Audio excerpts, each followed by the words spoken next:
सभी को नमस्कार। आज पिछले वीडियो में हमने बात किया था कंप्यूटर क्या है। आज हम पढ़ेंगे हिस्ट्री ऑफ कंप्यूटर की। तो सबसे पहले बात करते हैं हिस्ट्री क्या होता है।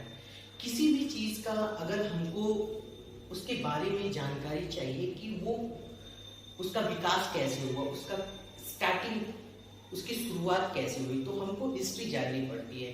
जैसे कि फॉर एग्जांपल अगर हम लोग देखेंगे कि अगर पुलिस क्या करती है वेरिफिकेशन करती है। कैसे वेरिफिकेशन करती है? उसका अगर कोई अपराधी अगर पहली बार जेल आता है तो उसका ट्रैक रिकॉर्ड देखा जाता है, हिस्ट्री देखा जाता है कि इसके पहले अगर कभी इसने चोरी किया है कि नहीं किया है। इसके अकॉर्डिंग वो अगर कहीं चोरी होती है तो सबसे पहले वही आदमी पकड़ा है क्योंकि उसकी हिस्ट्री उसके पास है।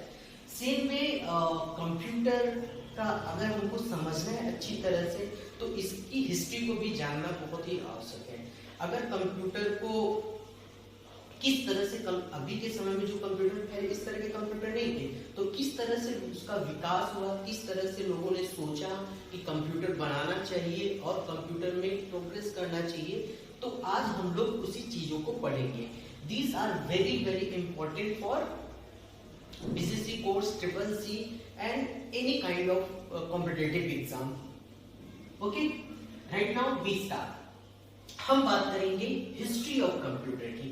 तो बोला जाता है आज से लगभग बहुत सालों पहले लोग क्या करते थे, उसमें पैसे तो होते नहीं थे तो लोग क्या करते थे, सामानों के बदले एक्सचेंज करते थे। अगर आपके पास सपोज हमारे पास ये दो कलर की मार्कर है, अगर किसी के पास रेड है और किसी के पास ये ब्लैक कलर है, तो क्या होता है जिसके पास रेड होता था मार्कर वो ब्लैक मार्कर के साथ एक्सचेंज कर लेता था। तो इस तरीके से आदान प्रदान होता था। लेकिन फिर भी कैलकुलेशन में बहुत दिक्कतें आती थी, किस तरीके से हम लोग कैलकुलेट करें, एग्जैक्ट कैलकुलेशन की। तब बोला जाता है चाइना में लगभग एक मशीन बनाया गया जिसका उन्होंने नाम दिया एबेकस। एबेकस बोला जाता है कंप्यूटर का विकास का पहला चरण था, पहला स्टेप था, जिससे लोगों ने सोचा कि ऐसा कुछ इन फ्यूचर हम बना पाएंगे। तो ये क्या होता था एबेकस? एबेकस कुछ इस तरीके का स्ट्रक्चर होता था। एबेकस एक तरीके का एक बॉक्स लकड़ी का बना हुआ एक आयताकार होता था और इसके अंदर रड्स लगे होते थे। ठीक है, अब इन रड्स में मार्बल्स, छोटे छोटे कॉइन गोली जैसा होता है ना, जिसको क्या बोलते हैं, मार्बल्स बोलते हैं, जो कंचे जो आजकल बच्चे खेलते हैं। पहले समय में, अभी तो बच्चे अभी मोबाइल में ही ये रहते हैं, इन्वॉल्व रहते हैं। इस तरीके से छोटे छोटे मार्बल्स होते हैं। ठीक है, ये इस तरीके से अटैच रहता था।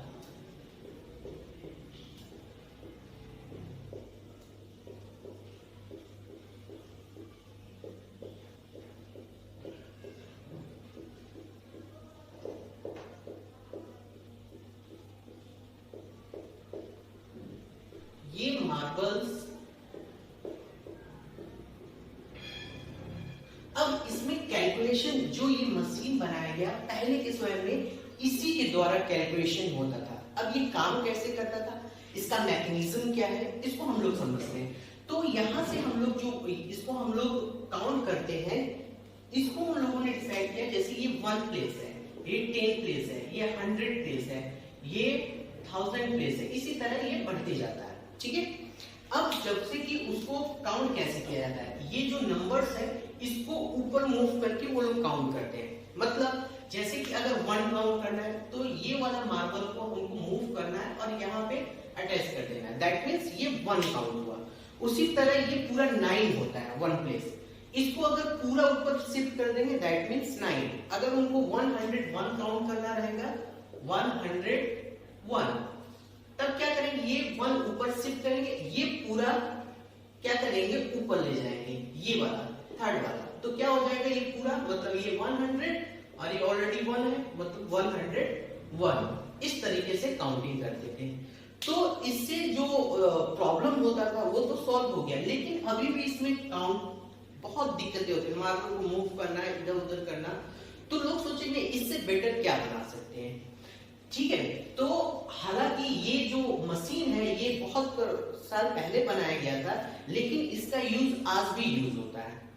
कहाँ पे यूज होता है? आजकल छोटे छोटे बच्चों को कैलकुलेशन करना, मतलब मल्टीप्लिकेशन, जोड़ना, घटाना इसी के जरिए सिखाया जाता है। छोटे बच्चे इसके साथ खेलते हैं, एक तरह से उनका टॉय हो गया। और इसके अलावा भी ये यूज होता है, अंधे लोग इसका यूज करते हैं, क्योंकि ये टच करके वो लोग कैलकुलेशन वगैरह कर सकते हैं। ठीक है, तो इसमें तो बहुत ज्यादा टाइम लगता था, तो इसको देखते हुए लोगों ने सोचा कि इसको और इम्प्रूव कर कैसे किया जाए।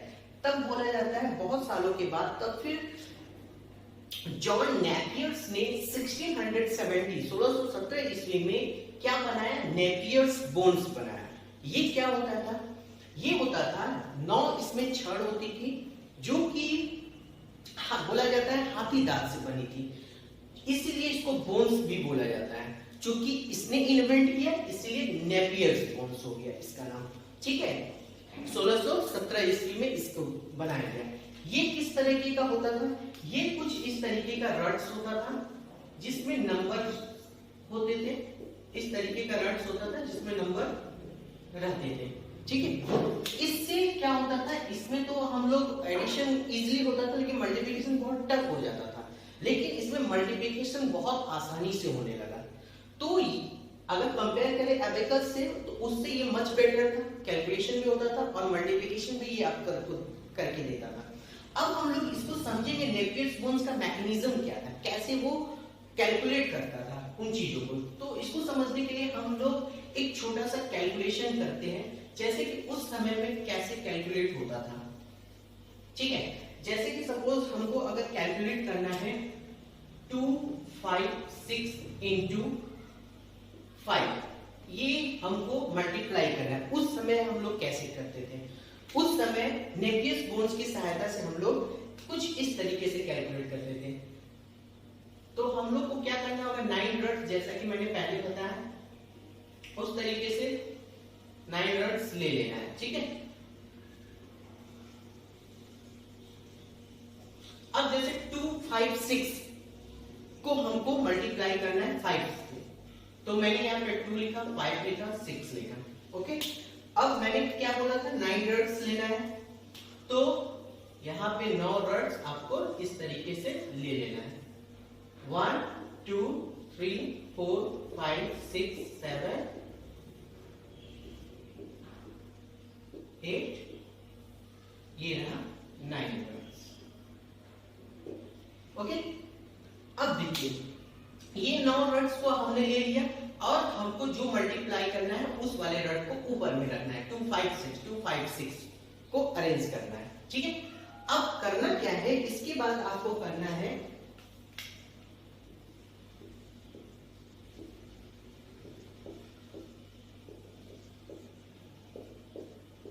इस तरीके से इसको 2 भागों में बांट देंगे।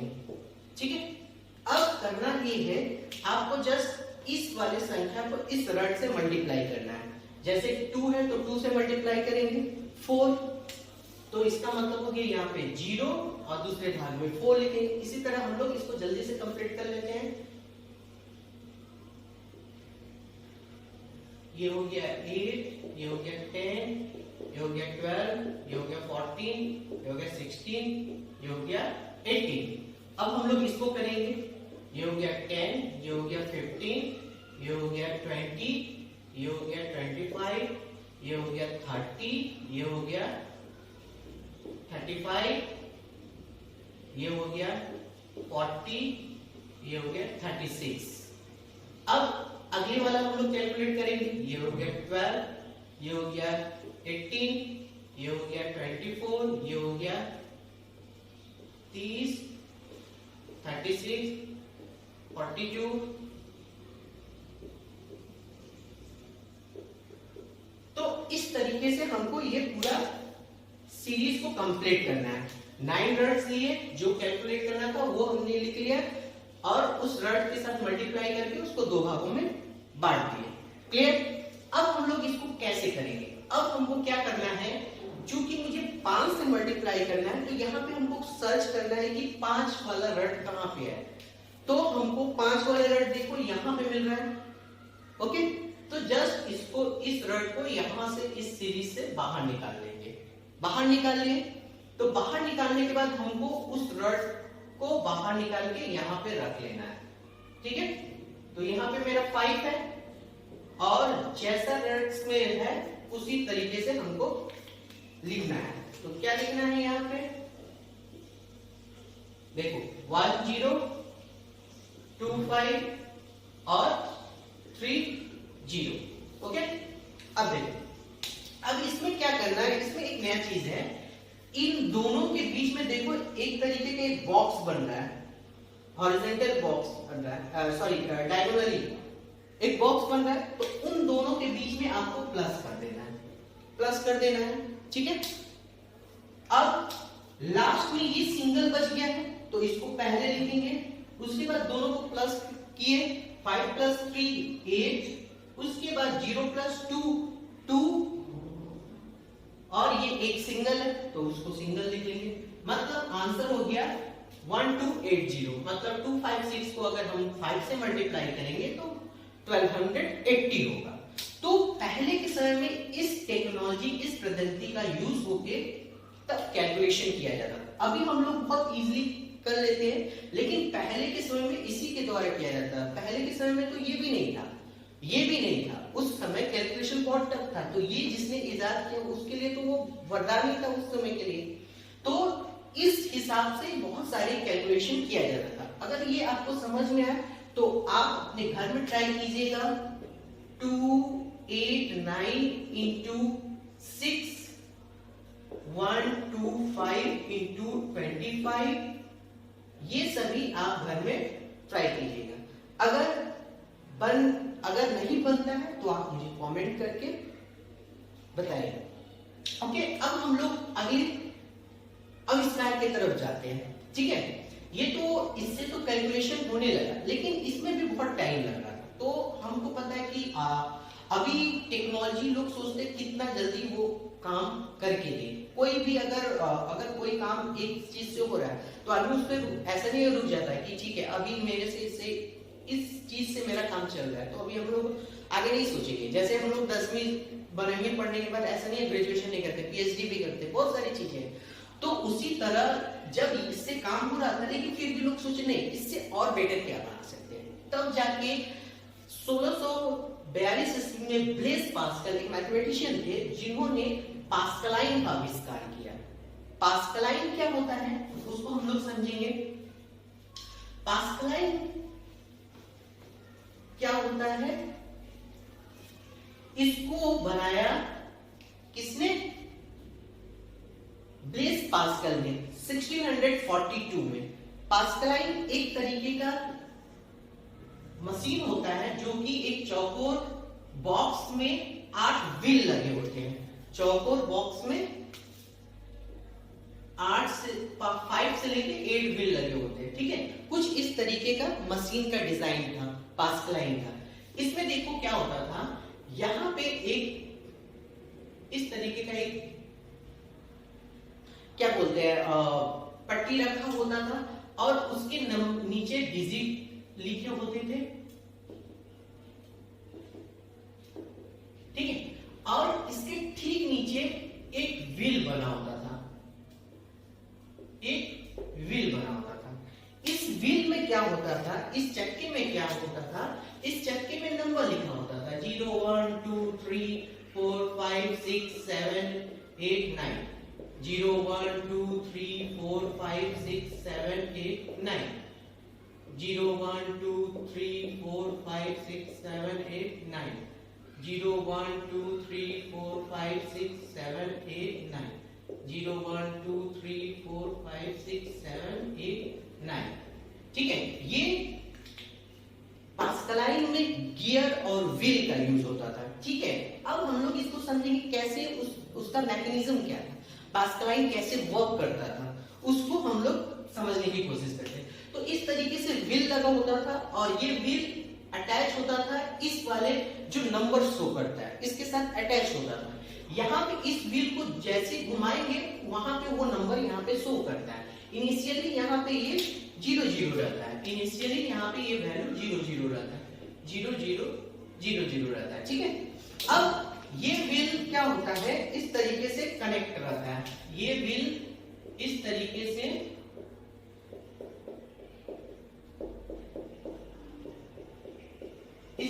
व्हील रहता है और एक दूसरे से कनेक्ट रहता है, ठीक है।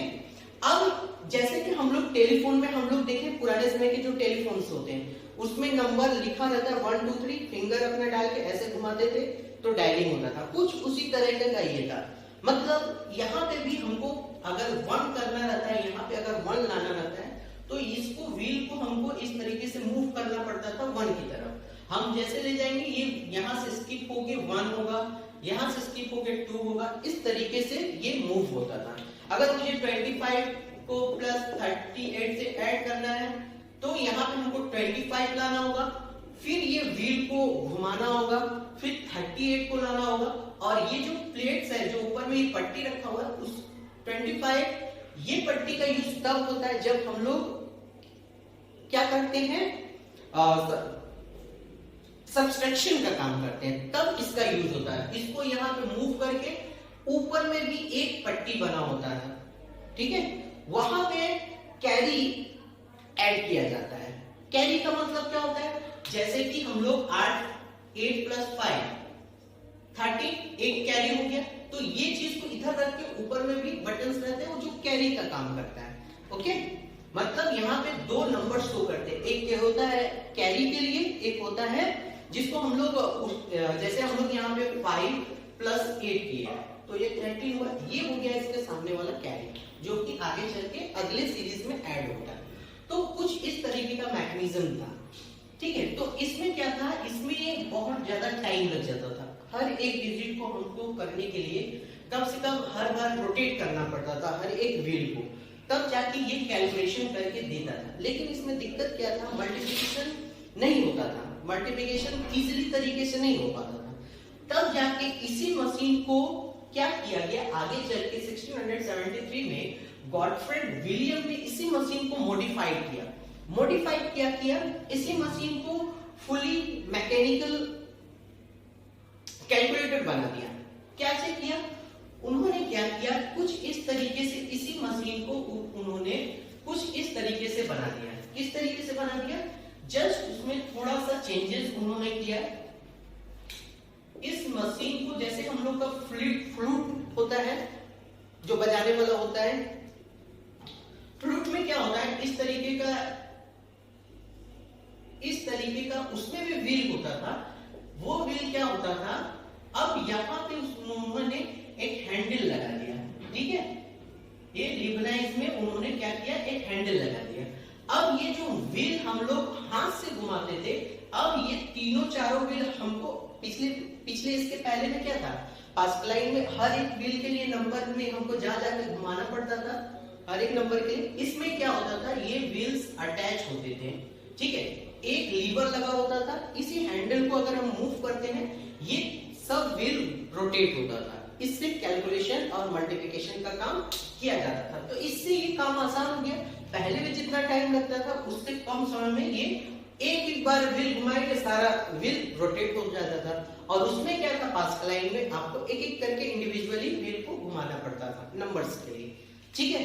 तो आई थिंक समझ में आ गया। अब हम लोग बात करेंगे अगले इंपॉर्टेंट इन्वेंशन की, जो था डिफरेंस इंजन, जिसको बनाया था 1822 में चार्ल्स बबेज ने। ये क्या था, ये एक बड़ी मशीन थी, ठीक है, इसमें एडिशन सब्सट्रैक्शन का एडवांस तरीके से मल्टीप्लिकेशन किया जाता था। एडवांस तरीके से मींस ये मैकेनिकल से हटके फुली ऑटोमेटिक की तरफ एक कदम बोला जाएगा, रखा गया, ठीक है। तो इसमें डिफरेंस इंजन में क्या था, इसमें कुछ चीजें थी जो कि ऑटोमेटिक नहीं थी, मतलब उसको रोटेट कर, मतलब बार बार उस चीज को रिपीट करना पड़ता था, ठीक है। और दूसरी चीज है, इसमें मल्टीप्लिकेशन इजीली नहीं हो पाता था, ओके। ये मोस्टली एडिशन के लिए बनाया गया था। उसके बाद चार्ल्स बबेज ने इस पे लगभग 10 साल काम किया, तब जाके उन्होंने एनालिटिकल इंजन का आविष्कार किया। एनालिटिकल इंजन में क्या चीजें होगी, इसमें मैथमेटिकल के सारे ऑपरेशंस होने लगे, ओके। और दूसरी चीज क्या था, इस डिफरेंस एनालिटिकल इंजन में उन्होंने एक नया चीज इजाद किया, प्रोग्राम का, कोड का। उन्होंने नहीं, उन्होंने एक लेडी थी जिनका नाम था एडा लवलेस, ADA लवलेस। ये इनको बोला जाता है first lady computer programmer, first lady computer programmer. उन्होंने इस मशीन में क्या किया, जो भी हम मैन्युअली करते थे वो एक सेट ऑफ प्रोग्राम के अंतर्गत करके उन्होंने इस प्रोग्राम के जरिए उस मशीन से काम करवाया। एक सेट ऑफ कोड लिख दिया, उसी इंस्ट्रक्शंस को फॉलो करके वो मशीन वर्क करने लगा। तो इसीलिए इनको बोला जाता है first lady programmer, first lady computer programmer. Exam में ये क्वेश्चन रहता ही है। और दूसरी चीज, आज के जितने भी मॉडर्न कंप्यूटर्स हैं, आप चाहे जितने भी एडवांस लेवल के कंप्यूटर देख लो, इन दोनों जो डिफरेंस इंजन है, एनालिटिकल इंजन, इसी कॉन्सेप्ट के ऊपर ही बनाया गया है। इसकी वजह से चार्ल्स बेबेज को फादर ऑफ कंप्यूटर कहा जाता है। मतलब कंप्यूटर के जनक किसे कहा जाता है? चार्ल्स बेबेज को। बिकॉज ऑफ दैट रीजन, क्योंकि आज के जितने भी मॉडर्न कंप्यूटर है that are build according to difference engine and analytical engine. Okay, तो इसकी वजह से इनको बोला जाता है father of modern computer. Okay, अब बात करेंगे बहुत सौ सालों के बाद जब इन दोनों का आविष्कार हो गया, फिर एक कंपनी आई जिन्होंने क्या किया, इसमें स्टोरिंग की कैपेसिटी भी, जैसे कि हम लोग कोई काम कर रहे हैं, ठीक है, 4 + 5 + 6, ठीक है, 4 + 5 6, ये काम हम लोग कर लिए, फिर अगले दिन हमको अगर यही सेम काम करना पड़ा, रिपीटेशन हो रहा है, ठीक है। मतलब कोई, जैसे मैंने काउंटिंग किया 1 2 3, आज 1 2 3 काउंट किया, फिर अगले दिन आऊंगा, फिर मैं 1 2 3 से काउंट करूंगा, तो मेरा काम क्या हो गया, बढ़ते जा रहा है। मतलब 3 के बाद अगर मैं अगले दिन आऊं 4 5 6 से काउंट करूं तो मेरे लिए हेल्पफुल होगा। तो मतलब जो काम टास्क किया हुआ है उसी को स्टोर करने का कैपेसिटी किसने लाया? टेबलेटिंग मशीन ने। ये काम किस सिद्धांत पे करता है? पंच कार्ड के सिद्धांत पे काम करता है। अब ये पंच कार्ड हम लोग अभी देखे होंगे, पंच कार्ड आपको दिखाते हैं। ये एक पंच कार्ड है, इसमें क्या सिद्धांत है कि आप यहाँ पे पेपर अगर लगाओगे तो पेपर कट होता है, पेपर में होल होता है, वो होल वाला जो पार्ट्स है वो क्या होता है, इसके पीछे स्टोर होता है। पीछे देखिए यहाँ पे स्टोर होता है कट करने के बाद।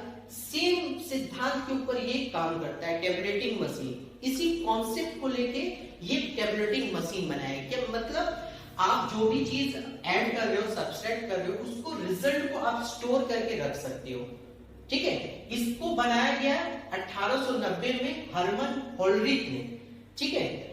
और जो ये मशीन बनाती है उसको एक ऑर्गेनाइजेशन का नाम दिया गया, एक कंपनी का नाम दिया गया, जिसका नाम था TMC, टेबलेटिंग मशीन कॉर्पोरेशन, ठीक है। यही आगे चल के TMC, यही आगे चल के 1924 में IBM कहलाया। IBM मतलब इंटरनेशनल बिजनेस मशीन या फिर कंपनी, ठीक है, इंटरनेशनल बिजनेस मशीन। यही कब आगे चल के 1924 में IBM, जो कि आजकल हम लोग IBM कंपनी को जानते हैं, बहुत रिप्यूटेशन कंपनी है, बहुत रिप्यूटेड कंपनी है। तो इस तरीके से एक एक करके कंप्यूटर का विकास हुआ, तब जाके आज के हम मॉडर्न कंप्यूटर को देख पा रहे हैं। तो ये पूरी रही हिस्ट्री ऑफ कंप्यूटर। आशा करता हूं आप लोगों को समझ में आया होगा। अगर आपको कहीं पे किसी भी चीज में दिक्कत है, डाउट है, तो आप मुझे कमेंट करें, तथा अगर आपको इस से कुछ सीखने को मिला हो और आपको ये सारी चीजें समझ में आई हो, तो कृपया वीडियो को लाइक कीजिए और चैनल को सब्सक्राइब कीजिए। मिलते हैं इसके अगले पार्ट में। अगले पार्ट में हम लोग डिस्कस करेंगे जनरेशन ऑफ कंप्यूटर की। Okay, bye, thank you.